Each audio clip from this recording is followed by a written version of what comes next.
in a neutral site unless I don't know, Buffalo and Cincinnati lose, and the Chiefs win their game, and it's like, okay, they would have got number one seed regardless. They would have got home court advantage regardless. Okay, we're gonna play, but I feel like it's gonna be a neutral site. You know, there's a lot of different scenarios that could possibly happen that would lead to end the AFC Championship game playing on a neutral site zone. So I'm expecting that to happen. And well, I guess now the first week of February, or is it the last week of January? I think it's the last week of January now. The last week of January is the AFC Championship game now. Man, I remember when I was a kid, the Super Bowl used to be the last week of January. How things change, huh? Now the Super Bowl is gonna be touching on Valentine's Day basically, or the same week or something. I don't. It seemed like the Super Bowl is flirting with the All Star game. That's what it seemed like. So where we're supposed to be done with football in January, it seemed like it's getting deep in South February, where the tension of the All Star game and the Super Bowl is basically going to be sharing our minds. Depends if you're a fan of both or not. But that's a proposal. The owners is going to vote on it come Friday. That there'll be a true decision of what's going to happen. Week 18 is going to continue on how it is, how it's scheduled, and Cincinnati versus Buffalo versus Cincinnati. No contest. Just like I said they should do. They did the right thing. A part of me started thinking, did the tweet heard around the world from who kind of influence NFL to go ahead and not resume this game? I feel like it did. I feel like when you got somebody so popular, so you know they're so influential, that when that person uses a major social media platform to say how can they stop this game, it is too important for the playoffs, then go on TV and say, I'm not apologizing about nothing, I'm standing by what I said. Yeah, man. I mean, you basically, that's the NFL. You basically gotta say, all right, man, we gotta prove him wrong. Even if you don't agree, I mean, even if you agree with him, we gotta prove him wrong, because if we play this game, everybody's gonna look at us like, So maybe he tweeted that for a reason. Maybe he tweeted that because he knows what's on your minds. So it's almost like you had to cancel it after the tweet heard around the world. I don't care what the reason was. I don't care what influenced you to do it. NFL, you did the right thing. Thank you for not forcing these men to relive that night. No contest. No contest. Let's finish the season strong. Let's finish strong for Damar. If talking as if I'm a player on the Bills, let's finish the season, for Damar, and let's go ahead and try to get this ring. But but it's no way in hell I'm going to Cincinnati to play a football game right now. So NFL did the right thing, much appreciated. You know, for an organization that took a lot of hits of being insensitive and racist and sexist and everything. There sure has been somewhat like doing the right things lately, in a way. It's almost like they making up for decades of just stupid decisions, from blackballing Colin Kaepernick to refusing to change the well, forcing the owner of the Washington Commanders to change the Redskin name. Is from the dirty emails talking about somebody's lips and everything. Stupidness like that. It in a way, I'm starting to see the NFL trying to make a different turn. It's almost like they're being influenced by the NBA and how on top of just just just doing the right thing, doing the right thing for other human beings that's dealing with whatever it is, and doing the right thing for your players, doing the right thing. So, game cancel, and let's get ready for the NFL finale in Week 18. Yeah, still some exciting games going on. Still a lot of games that to influence the playoffs. It's gonna be a fun weekend.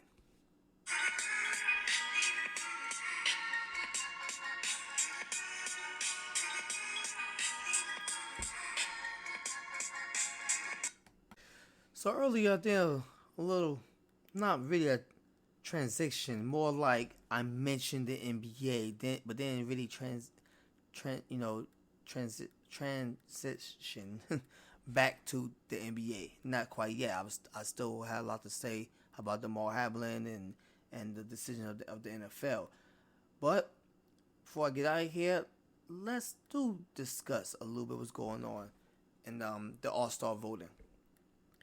I think it's pretty interesting. I think it's pretty, like, I don't know. I think I'm not too sure how to feel about it. To be honest with you, not too sure to feel about it. So obviously the All Star voting is obviously like a popularity contest. You know what I mean? It's like voting for prom king and prom queen, even though they done nothing for the school, and they just popular. People like them. So that's how I felt when I seen this All Star voting, and it's important because the fan voting got such a big part of it. You're kind of taking away like an accomplishment from an athlete who really deserve it this season. At the same time, I understand it very much. You know, Deanna Fox. I hope I say his name right too. He probably deserved to be an All-Star this year. He probably do. The Kings is playing magnificent. Mike Brown is doing great for the Sacramento Kings. But I'm not dedicating 2.5 hours of All-Star Weekend to watch De'Aaron Fox. I'm just not. I'm sorry. I'm not. That's what a fan vote is important, because it's not just who you think is an All-Star. It's also who do you want to watch in this game. De'Aaron Fox's name don't tickle my fancy very much. Russell Westbrook's name does, even though he plays off the bench. But his name does. When I hear his name, I feel like, oh, I want to go watch this game. When I hear Damian Lillard's name, I hear, oh, I want to watch this game. Even Devin Booker, even though I'm not big on Devin Booker, I do have an understanding that if he's on the All-Star team, I'm going to watch the game. It's just the kid from Oklahoma City. First name Shaw. He got a 2-part last name. I'm gonna say Alexander, because I can't pronounce that first part. I know he's doing really, really good. I know Oklahoma City is playing really outstanding, really outstanding basketball that no one expected him to play. I get it. You don't tickle my fancy to want to dedicate an afternoon or an evening of All-Star Weekend to watch this game. I could think of so many other better things I could do on a Sunday. And he might actually get on the team because he already got a lot of votes. He already have almost 1 million votes already, and I don't even know how to pronounce his name, and he already got almost 1 million votes, and it's only January. I mean early January. We'll see how the votes are by the last week of January, when everybody got like 4 million votes and something, which I could see that's what's gonna happen. So, but let's talk about this voting right now. Speaking of 4 million votes, Kevin Durant might have 5 million. Here, Kevin Durant is already at 3 million votes right now. He's already at 3 million votes. Kevin Durant. By January 30th, he's gonna have like damn near close to 5 million votes. I don't agree with it. I like how he's playing. I like what he's doing. What he's doing in Brooklyn very much. But if somebody gonna have the most votes, it should have been Giannis. But it's not. It's not a situation of, oh, in an NBA you didn't pick the right person. This is who the fans are voting for. The fans want to see Kevin Durant over Giannis. Still today, right now. But we'll see by the middle of January. We'll see who got the most votes. Kevin Durant or Giannis. I think it's gonna swing Giannis' way. But you got Kevin Durant with 3 million votes. You got Giannis with almost 3 million votes. You got Joel Embiid with a little over 2 million votes. Same with Jason Tatum. The rest of the Eastern front court is all under 500,000 votes. And that names like Jimmy Butler, understandable. Pascal Siakam, understandable. Kyle Kuzma, I don't even know why he's even up there. Banchero, I guess people really like that rookie. Nick Claxton, I guess, and Jared Allen, who, but whatever. That's the Eastern Conference front court. So I got the list right here in front of me. I'm reading off the list of the All-Star votes thus far, and this early in the month of January. Again, don't agree. The highest vote for the Eastern Conference backcourt is Kyrie Irving. Okay, so I guess there's a lot of fans of Brooklyn voting. A lot of fans. You got Kevin Durant at 3 million votes, and then you got Kyrie Irving at 2 million votes. The only player right now with 2 million votes. Even over Donovan Mitchell, who got 1,600 votes. Donovan Mitchell should have more votes than Kevin Durant. He is a superstar, and he's playing lights out fast. The man just scored 71 points, and they had a domestic 23 points a game after that, and still winning games. Like it's Donovan Mitchell. Man, if Mitchell was a forward.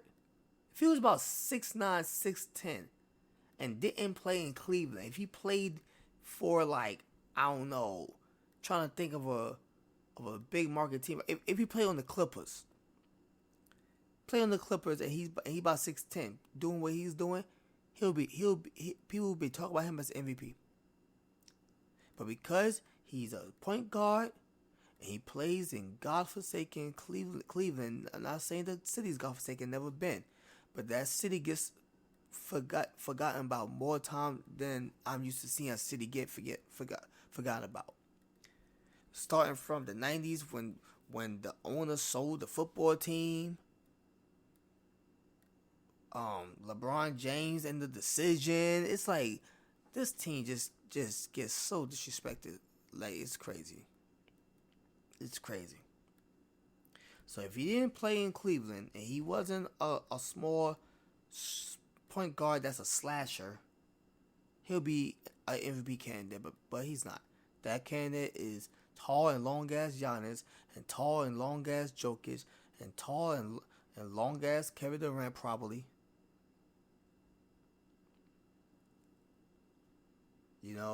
That's what it seems like all the MVP voters is going to right now. So come on, fans, vote for Donovan Mitchell, man. Let's get him. Let's get him 3 million votes before the voting is closed, please, because he truly deserves it. I mean, damn, you got him like a little 500.